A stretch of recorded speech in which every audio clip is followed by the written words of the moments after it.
वहाँ मस्जिद बन गई, वहाँ कब्रिस्तान बन गया। यहाँ आसपास मुगलों को आपको नंदी जी के कमर पे वार किया है और तलवार से कमर पे और बाले सिंह पे वार किया। तो मूल ज्ञान जो आज हमारा ध्वस्त पड़ा हुआ है वो पूरा स्थान मुगलों के हाथ में ही है।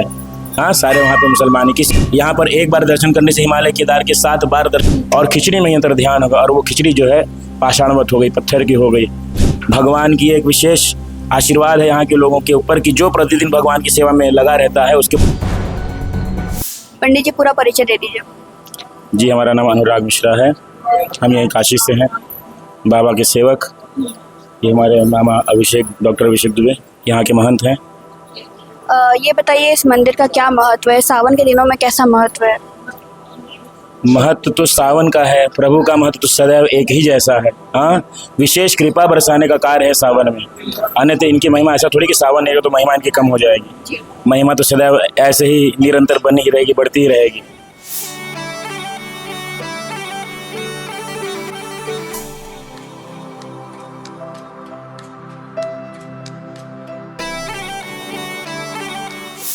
इस मंदिर की स्थापना कब हुई, कितना पुराना मंदिर है? इस मंदिर की स्थापना हो सकती है लेकिन शिवलिंग की स्थापना नहीं हुई। शिवलिंग हमारे स्वयंभू हैं। स्वयंभू का अर्थ जो स्वयं से उत्पन्न हुए हों। राम जी के पूर्वज थे हमारे राजा मानधाता, उन्होंने 100 युगों तक हिमालय पर तपस्या की थी भगवान के दर्शन के लिए। तो भगवान ने वहाँ पर आकाशवाणी द्वारा बोला कि आप काशी जाइए, हम आपको काशी में ही दर्शन देंगे। मानधाता जी ने काशी में आकर तपस्या आरंभ कर दी। तपस्या किसे कहते जानती हैं? जी। प्रश्न है आपसे, किसे कहते हैं? लंबे समय तक भगवान की आस्था में लीन रहना। इसे ध्यान कहा गया है। तपस्या का अर्थ क्या है? वह कार्य जो दूसरों की प्रसन्नता के लिए किया जाए निस्वार्थ भाव से, उसे तपस्या कहा गया है हमारे पुराणों में। हाँ, तो इस भाव से हमारे राजा मानधाता जी काशी में रहने लगे।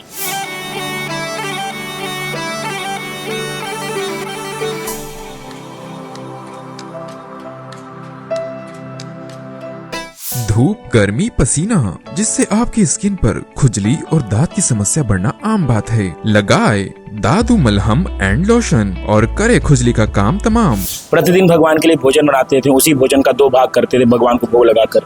आधा ब्राह्मण को खिलाते थे और आधा स्वयं ग्रहण करते थे। मकर संक्रांति के दिन भगवान को खिचड़ी का भोग लगाए उषा काल में, और ब्राह्मण को निमंत्रित किए तो शिव रूपी ब्राह्मण आए और खिचड़ी में यंत्र ध्यान होगा, और वो खिचड़ी जो है पाषाणवत हो गई, पत्थर की हो गई, और ब्राह्मण अदृश्य हो गया। यह देख करके मानधाता जी रोने लगते हैं। उनको लगता है मेरा भोजन पत्थर का हो गया, ब्राह्मण दृश्य हो गया, हमसे कोई भूल हो गई है क्या? इस भाव से मानधाता जी रोने लगते हैं। फिर भगवान को पूरे परिवार से दर्शन देते हैं और बोलते हैं पाषाणवत खिचड़ी ही शिवलिंग हो गई है। आप शिवलिंग को देख सकते हैं।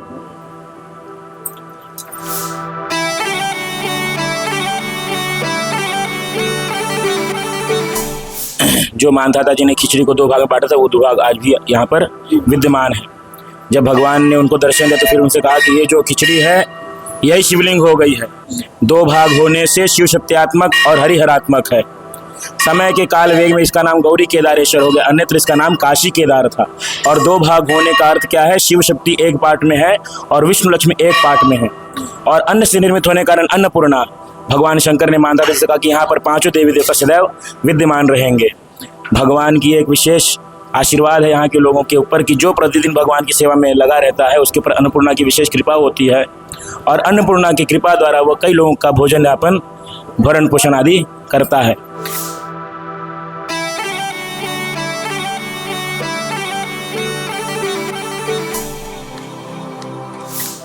महंत जी के द्वारा यहाँ पर एक बहुत ही विशेष कार्य अभी संचालित किया गया है। पिछले नवरात्र से प्रतिदिन यहाँ पर खिचड़ी का प्रसाद वितरण होता है।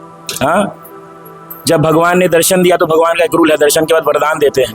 वरदान स्वरूप भगवान ने मानधाता जी को कहा कि इस केदार खंड में काल भैरव की यातना से कोई ग्रसित नहीं होगा। अर्थात हमारे काशी के 3 खंड हैं, केदारेश्वर खंड, विश्वेश्वर खंड, ओमकारेश्वर खंड। और यहाँ पर हिसाब किताब लेखा जोखा जो मृत्यु के बाद करने वाला होता है वो हमारे काल भैरव करते हैं। मृत्यु से पहले ही कर देते हैं। इसीलिए अंतिम समय भगवान शंकर हमारे ताड़क मंत्र देकर उनको मोक्ष प्रदान करते हैं। लेकिन वो काल भैरव इस केदार खंड वासियों को दंड नहीं देते हैं। इस प्रकार से इस केदार खंड की महिमा है।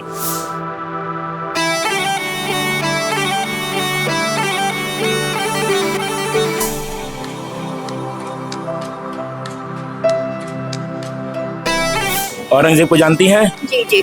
3 खंडों में गया था। ओमकारेश्वर जी का मंदिर आज कब्रिस्तान से घिरा हुआ है। विश्वेश्वर जी के स्थान पे आज मस्जिद बनी हुई है।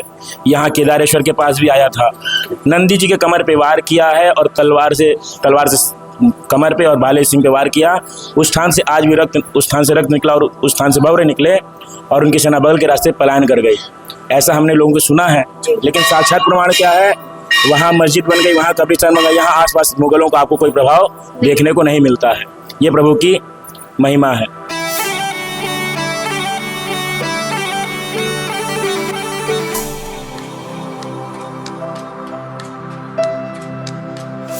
किसी मंदिर के द्वार पे आप जाएंगे तो आपको गणेश जी का दर्शन होगा। केवल इन्हीं के द्वार पर आपको मोक्ष लक्ष्मी का दर्शन होता है। यहाँ पर एक बार दर्शन करने से हिमालय केदार के 7 बार दर्शन करने का फल प्राप्त होता है।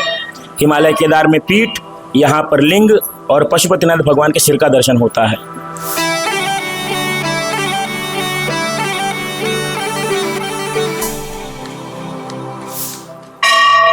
प्रभु की महिमा चलती रहेगी तो चलती रहेगी। अन्यत्र हमारे मनुष्य जीवन में 4 आश्रम होते हैं। यदि हम तीनों खंडों के बारे में और चारों आश्रम के बारे में सोचे जरा सा, तो पहला हमारा 25 वर्ष तक ब्रह्मचर्य का आश्रम होता है। 25 के 50 तक हमारा गृहस्थ आश्रम होता है। 50 के बाद हम वानप्रस्थ होते हैं। वानप्रस्थ मतलब तीर्थों की सेवा होती है। तीर्थों में जाने से हमको ज्ञान मिलता है। ज्ञान होने से वैराग्य होता है। वैराग्य से बाद फिर हम सन्यास आश्रम में प्रवेश करते हैं।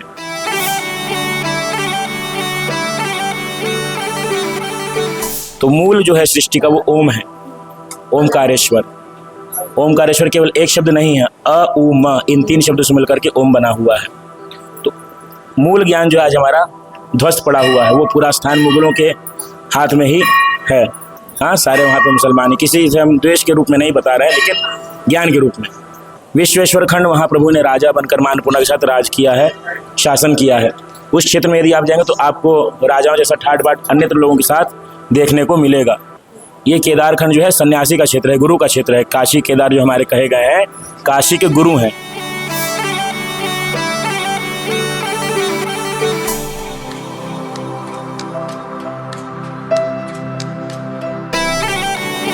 प्रभु वहाँ पर स्थान ओमकारेश्वर जन्म लेकर माता के साथ, अन्नपूर्णा जी के साथ विश्वेश्वर क्षेत्र में अपना राजा बन के शासन के, यहाँ पर प्रभु संन्यास रूप में विराजमान है। हाँ, और यहीं पे विराजमान है। काशी की जो हमारी आदि मणिकर्णिका है, वो ये केदार घाट ही है।